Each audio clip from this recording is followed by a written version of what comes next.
UPSC current warrior के इस current affairs के एपिसोड में आपका स्वागत है। इस एपिसोड से संबंधित क्विज आपको हमारे Telegram channel UPSC current warrior पर मिल जाएगा, जिसका लिंक डिस्क्रिप्शन बॉक्स में दिया गया है। आज हम भारत में हो रहे कुछ बहुत ही महत्वपूर्ण नीतिगत बदलावों पर बात करने वाले हैं। जी हाँ, हमारे सामने जो जानकारी है वो कीटनाशकों के नए कानून से लेकर जंगलों के नियम और यहाँ तक कि 2027 की जनगणना तक जाती है। और साथ ही हम ये भी देखेंगे कि ब्रिक्स की अध्यक्षता के साथ भारत ग्लोबल मंच पर अपनी भूमिका को कैसे देख रहा है। तो चलिए शुरू करते हैं। बिल्कुल, ये सारे विषय जो हैं ये ऊपरी तौर पर शायद अलग अलग लगें, लेकिन असल में ये सब आपस में जुड़े हुए हैं। अच्छा, कैसे? देखिए, देश के अंदर की नीतियां, मतलब जो डोमेस्टिक पॉलिसीज होती हैं, वो अंतर्राष्ट्रीय मंच पर देश की साख को कैसे प्रभावित करती हैं, ये देखना बड़ा दिलचस्प होगा। ये एक तरह का संतुलन साधने वाला काम है। सही कहा। तो चलिए शुरुआत करते हैं कृषि से जुड़े एक बड़े बदलाव से। सरकार एक नया बिल ला रही है, कीटनाशक प्रबंधन विधेयक 2025। ये 1968 के पुराने कानून को बदल रहा है। हाँ, और ये बहुत जरूरी था। सोचिए, 1968 का कानून 50 साल से भी ज्यादा पुराना। तो इतने पुराने कानून को बदलने की जरूरत आखिर क्यों पड़ी?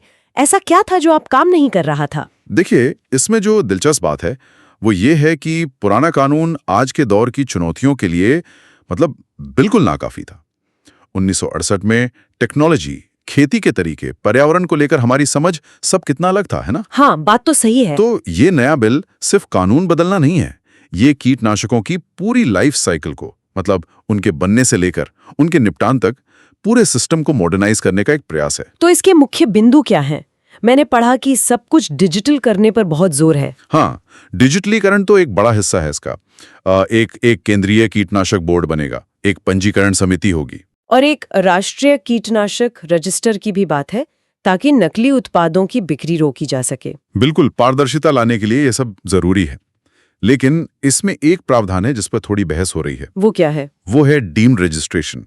इसका मतलब है कि अगर पंजीकरण समिति किसी जेनेरिक कीटनाशक के आवेदन पर 18 महीने में फैसला नहीं लेती तो पंजीकरण अपने आप ही मान लिया जाएगा। एक मिनट, तो इसका मतलब ये हुआ कि अगर सरकारी समिति समय पर काम नहीं करती तो एक कीटनाशक बिना पूरी जांच के बाजार में आ सकता है? हाँ, यही इसका संभावित जोखिम है। ये तो काफी रिस्की लगता है। यही असली चुनौती है। ये ईज ऑफ डूइंग बिजनेस और सार्वजनिक स्वास्थ्य के बीच का एक क्लासिक संतुलन है। एक तरफ ये सरकारी ढिलाई को रोकता है, पर दूसरी तरफ इसकी बहुत ही सख्त निगरानी करनी होगी। ये कॉन्सेप्ट यूपीएससी प्रीलिम्स के लिए इंपॉर्टेंट है। और एक आंकड़ा है कि भारत में कीटनाशक की खपत दूसरे देशों के मुकाबले प्रति हेक्टेयर कम है, करीब 0.5 किलोग्राम। फिर भी हम नुकसान की बातें सुनते हैं, ऐसा क्यों? बहुत अच्छा सवाल है। इसका मतलब ये है कि मात्रा से ज्यादा तरीका महत्वपूर्ण है। मतलब how is more important than how much. कम खपत के बावजूद गलत कीटनाशक का गलत समय पर या गलत तरीके से इस्तेमाल ज्यादा खतरनाक हो सकता है। अच्छा, तो ये बिल उस कैसे को सुधारने पर ध्यान दे रहा है। बिल्कुल, जिसमें मजदूरों का प्रशिक्षण और स्वास्थ्य मानक भी शामिल है। ठीक है। तो जमीन पर क्या छिड़का जाए से आगे बढ़कर अब जमीन पर क्या उगाया जाए, इस पर आते हैं। सरकार ने वन अधिनियम 1980 में भी कुछ बदलाव किए हैं। जी, उन्होंने पट्टे पर दी गई वन भूमि पर निजी वनीकरण के नियमों को आसान बना दिया है। इसका क्या मतलब हुआ? इसका सार ये है कि अब निजी संस्थाओं, मतलब प्राइवेट कंपनियों द्वारा जो पेड़ लगाए जाएंगे उसे भी वानिकी गतिविधि माना जाएगा। और इसका असर क्या होगा? इसका सीधा असर यह है कि उन्हें अब दो बड़ी चीजों का भुगतान नहीं करना होगा: क्षतिपूरक वनीकरण यानी कंपेंसेटरी एफॉरेस्टेशन और नेट प्रेजेंट वैल्यू यानी एनपीवी। कंपेंसेटरी अफॉरेस्टेशन और एनपीवी, इन दोनों को थोड़ा सरल शब्दों में समझाएंगे? ये अक्सर खबरों में रहते हैं। जरूर। कंपेंसेटरी एफॉरेस्टेशन का मतलब है कि अगर आप किसी काम के लिए 10 हेक्टेयर जंगल काटते हैं तो आपको कहीं और 10 हेक्टेयर जमीन पर पेड़ लगाने होंगे। ठीक है, ये तो समझ आया। और एनपीवी को समझने का सबसे आसान तरीका है इसे प्रकृति का बीमा मानना। प्रकृति का बीमा? हाँ, अगर कोई कंपनी एक जंगल को हटाती है जो हमें मुफ्त में साफ हवा और पानी जैसी सेवाएं दे रहा था, तो एनपीवी उस मुफ्त सेवा के खो जाने की कीमत है। एक तरह का मुआवजा जो सीएमपीएफ फंड में जाता है। तो अब निजी कंपनियों को ये बीमा नहीं देना होगा। इससे निजी क्षेत्र वनीकरण के लिए प्रोत्साहित तो होगा, पर क्या इसका दुरुपयोग नहीं हो सकता? ये एक बहुत बड़ा जोखिम है। मेरा मतलब है, क्या कंपनियां सिर्फ नाम के लिए ऐसे पेड़ नहीं लगा देंगी जो जैव विविधता के लिए अच्छे ना हो, जैसे यूकेलिप्टस के पेड़? आपका सवाल बिल्कुल जायज़ है और यही इस नीति की सफलता की कुंजी होगी। सरकारों को यह सुनिश्चित करने के लिए सख्त नियम बनाने होंगे कि किस तरह के पेड़ लगाए जाएं और उनका प्रबंधन कैसे हो। लेकिन इसी से जुड़ा एक सकारात्मक पहलू भी है। जब हम पर्यावरण की बात करते हैं तो यह सिर्फ प्रतिबंधों के बारे में नहीं है, बल्कि नए समाधान खोजने के बारे में भी है। जैसे कि बायोबिटुमेन। पता चला है कि भारत सड़क निर्माण में व्यावसायिक रूप से बायोबिटुमेन का उत्पादन करने वाला दुनिया का पहला देश बन गया है। अरे वाह! और ये बनता कैसे है? ये कृषि अपशिष्ट से बनता है, मतलब पराली जैसी चीजों से। तो एक तरफ हम पराली जलाने की समस्या कम कर रहे हैं और दूसरी तरफ सड़क बनाने का एक टिकाऊ तरीका खोज रहे हैं। ये एक शानदार इनोवेशन है वाकई। तो हम देख रहे हैं कि कैसे जमीनी स्तर पर विकास और संरक्षण के बीच एक खींचतान चल रही है। और इसका एक छोटा सा उदाहरण हमें बन्नेरघट्टा राष्ट्रीय उद्यान में भी दिखता है ना? बिल्कुल। बन्नेरघट्टा बेंगलुरु जैसे बड़े शहर के ठीक बगल में है और ये हाथियों और तेंदुओं का घर है। और वहाँ इको सेंसिटिव जोन का कुछ मामला था। हाँ, उसके चारों ओर एक इको सेंसिटिव जोन यानी ESZ है, जो एक शॉक एब्जॉर्बर की तरह काम करता है। सरकार ने 2020 में इस जोन को छोटा कर दिया था, लेकिन अब एक समिति ने उस फैसले को वापस लेने की सिफारिश की है। तो ये बन्नेरघट्टा में जो चल रहा है वो असल में पूरे देश की नीतिगत बहस का एक छोटा रूप है। सही कहा। तो अब सवाल ये उठता है कि जब भारत घर में इन पर्यावरण नियमों को संतुलित करने की कोशिश कर रहा है, तो वो वैश्विक मंच पर खुद को कैसे पेश करता है, खासकर अब जब वो ब्रिक्स की अध्यक्षता करने वाला है? ये एक बेहतरीन सवाल है, क्योंकि यहीं पर घरेलू और विदेश नीति आपस में मिलती हैं। चलिए ब्रिक्स की बात करते हैं। ब्राजील ने 2026 के लिए इसकी अध्यक्षता भारत को सौंप दी है। ब्रिक्स तो अब काफी बड़ा हो गया है। पहले सिर्फ BRICS देश थे, अब मिस्र, ईरान, सऊदी अरब जैसे नए सदस्य भी हैं। जी हाँ, इसका विस्तार हुआ है। ये 2001 में एक अर्थशास्त्री जिम ओनील के ब्रिक्स शब्द से शुरू हुआ था। 2010 में दक्षिण अफ्रीका जुड़ा और अब ये और बड़ा हो गया है।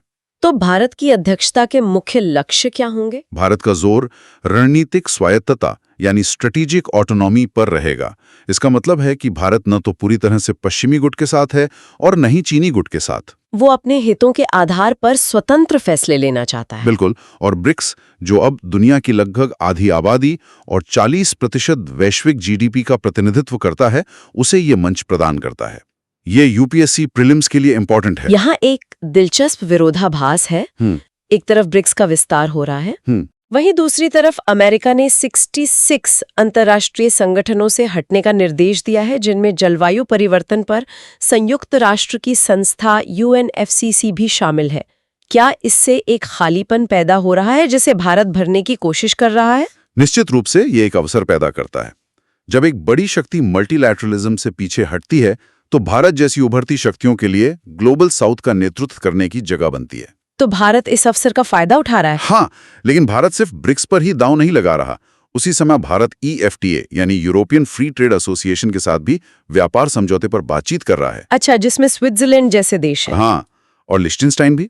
ये दिखाता है कि भारत अपने आर्थिक और रणनीतिक हितों को साधने के लिए सभी दरवाजे खुले रख रहा है। तो इन सभी वैश्विक उथल-पुथल के बीच भारत की अर्थव्यवस्था कैसी दिख रही है? राष्ट्रीय सांख्यिकी कार्यालय के पहले अनुमानों के अनुसार अर्थव्यवस्था मजबूत दिख रही है।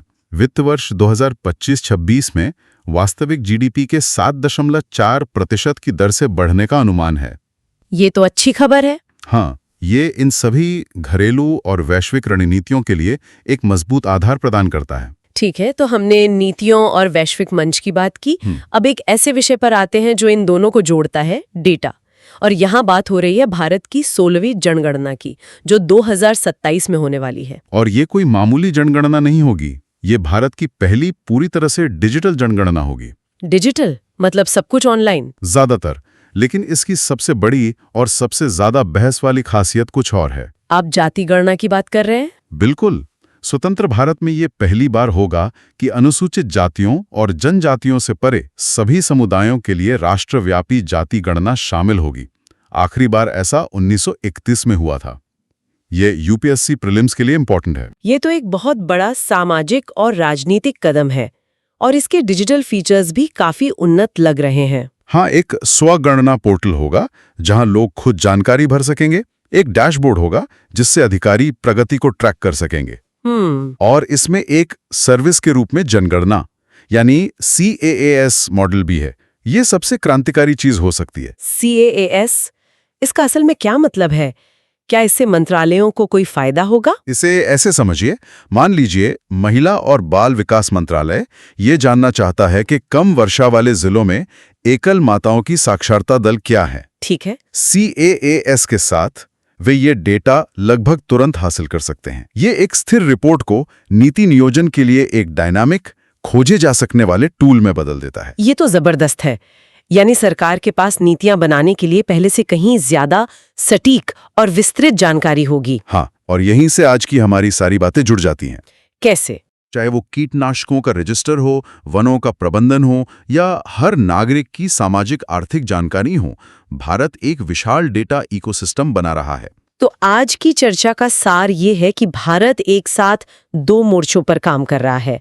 एक तरफ वो अपने आंतरिक नियमों और प्रणालियों का आधुनिकीकरण और डिजिटलीकरण कर रहा है, और दूसरी तरफ ब्रिक्स जैसे मंचों के माध्यम से वैश्विक मंच पर एक बड़ी भूमिका निभाने की तैयारी कर रहा है। बिल्कुल। और आज की चर्चा के बाद श्रोताओं के लिए सोचने का एक विचार ये है, जैसे जैसे भारत जनगणना और कीटनाशक बिक्री जैसे विशाल डेटा सेट को डिजिटल कर रहा है और साथ ही ब्रिक्स के माध्यम से वैश्विक नेतृत्व के लिए जोर दे रहा है, संतुलन का केंद्रीय प्रश्न सामने आता है। राष्ट्र इस विशाल जानकारी का उपयोग कुशल शासन और आर्थिक विकास के लिए कैसे कर सकता है, जबकि एक तेजी से बदलती दुनिया में व्यक्तिगत गोपनीयता और रणनीतिक स्वायत्तता भी सुनिश्चित की जा सके।